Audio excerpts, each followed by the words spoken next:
développement, le binôme entre l'immigration et le développement. C'est un sujet qui a été travaillé depuis la fin des années 90, au même temps qu'en France, à partir de la proposition de Sami Naïr, a commencé à être implémenté comme une ligne politique pour engager les diasporas dans les lignes de développement au pays d'origine, mais aussi comme une agent de cohésion sociale à la société d'accueil. Et donc on a une belle expérience en ce sujet, et cela aussi nous a permis de voir quelles sont les contraintes et quelles sont les expériences de succès, donc approfondir dans cette ligne. Par rapport aux problématiques qu'on a trouvées le plus souvent, bon, il y en a plusieurs. Moi, j'ai noté ici 8 que je pense pourront être débattues plus tard dans les tables que demain auront lieu là-bas à la Secrétariat des migrations. En premier lieu, c'est la supéditation des politiques migratoires comme une compétence exclusive des États.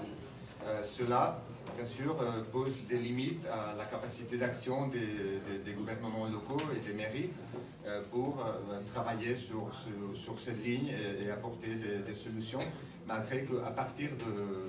des compétences qu'ils ont les mairies, notamment sur la question des politiques sociales, des politiques d'intégration et de gestion de la santé, de l'éducation au niveau local,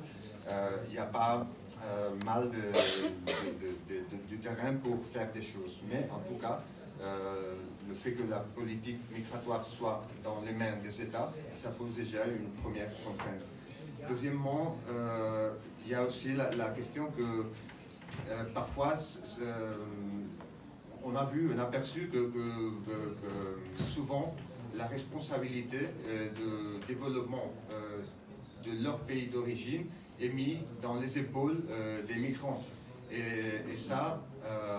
on pense que c'est pas une bonne pratique, puisqu'il faut essayer que ce soit toute la société